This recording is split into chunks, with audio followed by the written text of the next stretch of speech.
शुक्रिया स्पीकर साहब। स्पीकर साहब, पाकिस्तान तहरीक इंसाफ आज 1973 के आइनी खालिकों को खराज तहसीन पेश करती है।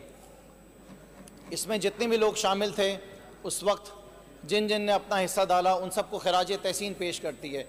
लेकिन स्पीकर साहब, सवाल यह है कि उसके बाद 1973 से लेके आज 2028 तक अगर हम अपने आइन की बात करें तो 2023 तक अगर हम आइन की बात करें तो उसकी धज्जियाँ जो हैं किस तरीके से उड़ाई गई हैं। क्या आज हशर हमने अपने आइन का किया है, उसके बारे में भी बात ज़रूर कर ली जाए तो बेहतर रहेगा। जिसमें सबसे पहले 1977 से लेके और 1988 तक नवाज शरीफ के रूहानी अब्बू ज़ियाउल हक आइन को छलनी करता रहा और हम सब देखते रहे। उसके बाद 1999 के अंदर एक आमिर वापस आया और वो 9 साल तक आइन को तोड़ता रहा। ये कौम देखती रही और पाकिस्तान पीछे जाता रहा और आज हम देख रहे हैं कि कहाँ खड़े। लेकिन स्पीकर साहब, सबसे अफसोस की बात यह है कि इन दोनों आमिरों के बाद पाकिस्तान के अंदर एक सियासी माफिया आया है अभी, जो आइन शिकनी कर रहा है। सियासी माफिया अपने ज़ाती मुफाद के लिए, अपने ज़ाती फ़ायदे के लिए पार्लियामेंट को इस्तेमाल कर रहा है, पार्लियामेंट को इस्तेमाल कर रहा है और आइन की धज्जियाँ उड़ा रहा है। और मज़े की बात कि वो चीफ जस्टिस जो आइन का तहफ़्फ़ुज़ कर रहा है उसके ऊपर तनकीद की जा रही है, उसको नीचा दिखाया जा रहा है, उसको मुस्तरद किया जा रहा है।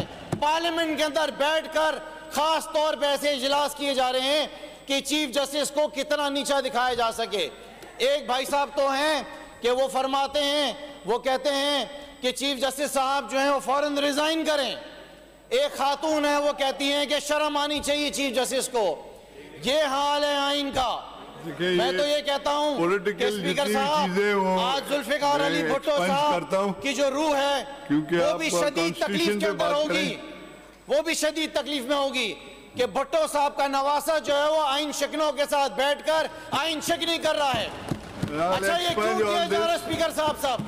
ये सारा तमाशा सिर्फ इसलिए लगाया जा रहा है कि इस आइन के ऊपर अगर अमल हुआ, अगर इस चीफ जस्टिस ने आइन के ऊपर अमल करा दिया, इस 90 दिन के अंदर अगर इलेक्शन हो गए तो आप सबका बैंड बज जाएगा, इमरान खान वापस आ जाएगा। आज इस ऐवान के अंदर बैठकर ये करारदाद पेश की जा रही है। पाकिस्तान पीपल्स पार्टी खराज तहसीन लेना चाहती है, मैं दूंगा। जुल्फ़िकार अली भुट्टो को खराज तहसीन दूंगा। उन तमाम आइनी लोगों को जिन्होंने ये आइन पेश किया उनको दूंगा, लेकिन पाकिस्तान पीपल्स पार्टी को नहीं दूंगा, क्योंकि आप हिस्सेदार हैं आज उस आइन को तोड़ने के लिए। चीफ जस्टिस क्या कह रहे हैं स्पीकर साहब? चीफ जस्टिस कह रहा है कि जुल्फ़िकार अली भुट्टो ने 1973 का जो आइन बनाया, उस आइन के अंदर ये लिखा है कि 90 दिन में इलेक्शन होने हैं। लेकिन आपको मौत आ रही है, आपको खौफ है, आपको डर है कि इमरान खान आ जाएगा, आप इलेक्शन हार जाएंगे। वो शख्स जो आपकी क़यादत को सारी जिंदगी तनकीद का निशाना बनाता रहा, अजीब अजीब तस्वीरें बना के जहाज से फेंकता रहा, आज उसको अपनी गोद के अंदर बिठाया हुआ है और फिर कहते हैं कि 1973 का आइन आपका है। वो आइन भुट्टो साहब का था, वो भुट्टो लीग थी, ये जरदारी लीग है। ये आइन जरदारी लीग का नहीं है, ये भुट्टो लीग का जरूर आइन होगा। स्पीकर साहब, आप करें, आपने जितना कुछ करना है स्पंज अपनी गैर आइनी और अपनी आइन शिकनी के लिए। आज आप लोग पार्लियामेंट को इस्तेमाल कर रहे हैं, आज उस पार्लियामेंट को इस्तेमाल करके आप आइन की धज्जियां उड़ा रहे हैं। आज उस पार्लियामेंट को इस्तेमाल करके जहां पर आपने लोटे बिठाए हुए हैं, वहां भी लोटे बैठे हुए हैं, यहां भी लोटे बैठे हुए हैं। इमरान खान का वोट लेकर आए थे और आज वहां पे लीडर ऑफ द ऑपोजिशन बैठे हुए हैं। शर्म से डूब मरने का मुकाम है।